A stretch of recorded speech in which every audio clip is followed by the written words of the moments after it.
আপনাকে বললাম না আমি বললাম না আমি পারবো, সমস্যা নেই। আমাদের তো আগে কোনো সম্পর্ক ছিল না, তো since it was an arranged marriage, আপনি যদি আমাকে একটু আমাদের ডিস্টেন্সটা কমানোর জন্য সময় দিতেন তাহলে ভালো হতো।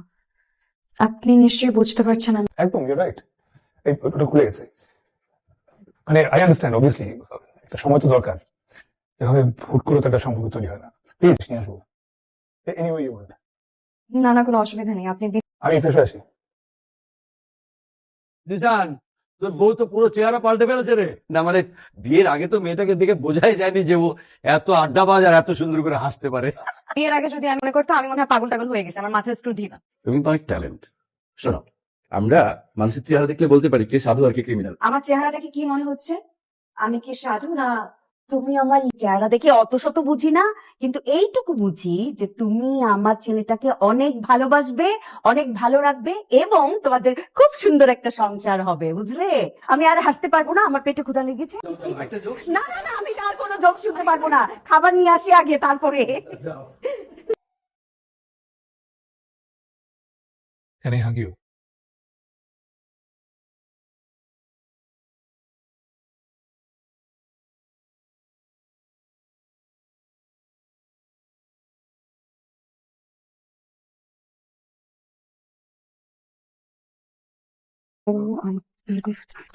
সরি।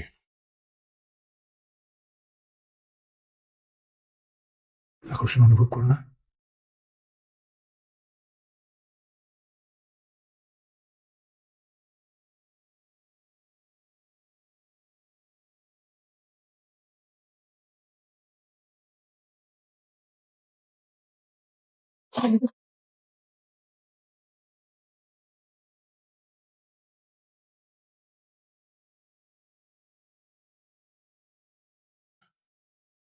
সমস্যা কি তোমার? আমি তো কিছু বুঝতে পারছি না। তোমার কি আমাকে পছন্দ না? যদি আমাকে পছন্দ না হয়, আমাকে বিয়ে করছো কেন তুমি? তুমি বলছো তোমার কিছু সময় লাগবে। ওকে ফাইন, আমি চেষ্টা করছি তোমাকে সময় দেওয়ার, কিন্তু আমি তো আগে বিয়ে করি নাই।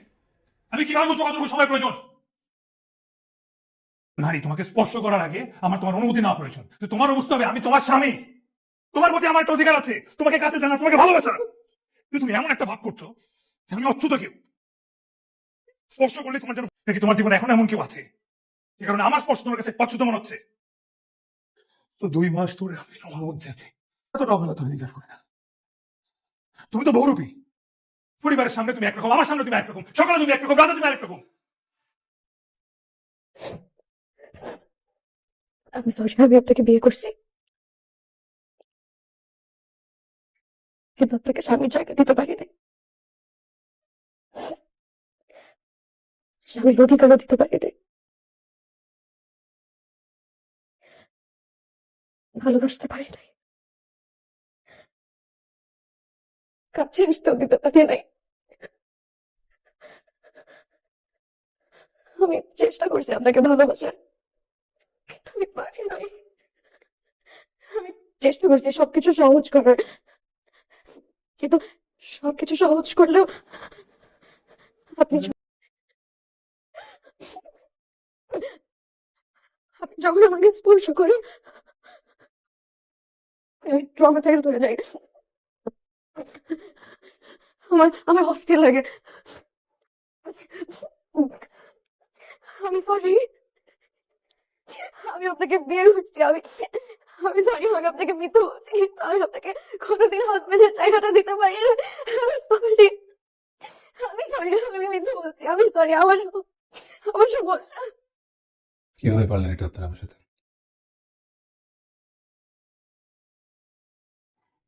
এত বড় একটা জিনিস কিভাবে পারলেন আমার কাছ থেকে লুকাতে? পুষ্প তো বলতে পারতো আমাকে। আসলে বিষয়টা পুষ্প, তুমি জানার পরে যদি পুষ্পকে বিয়ে না করো, আমি চাই না আমার মেয়েটার জীবন। আসলে বিষয়টা হয়েছে কি বাবা, আমি চাই না আমার মেয়ের জীবনটা নষ্ট হয়ে যাক।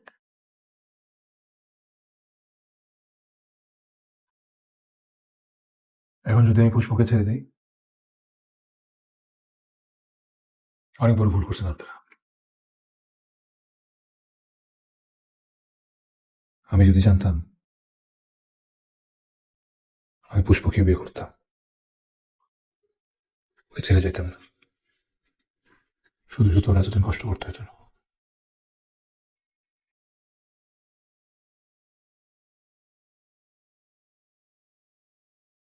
এই, তুই যে কাউকে কিচ্ছু না জানিয়ে পুষ্পদের বাসায় চলে গেলি।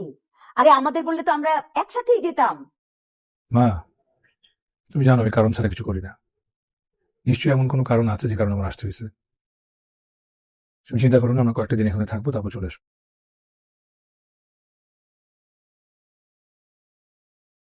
ওইভাবে কি দেখো? বোঝার চেষ্টা করছি আপনি কি মানুষ নাকি ফেরেশতা? আরে এখন ঠিক মতো মানুষ হতে পারলাম না, ফেরেশতা তো অনেক দূরের কথা। আম্মা আমাকে সব বলছে। কি বলছে? আমার আব্বা আম্মা এতদিন যে কষ্টের মধ্যে ছিলেন, সেই কষ্ট থেকে আপনি তাদের মুক্তি দিয়েছেন, সাহস দিয়েছেন সবকিছু সুন্দর করে দেখার, সহজ করে দেখার।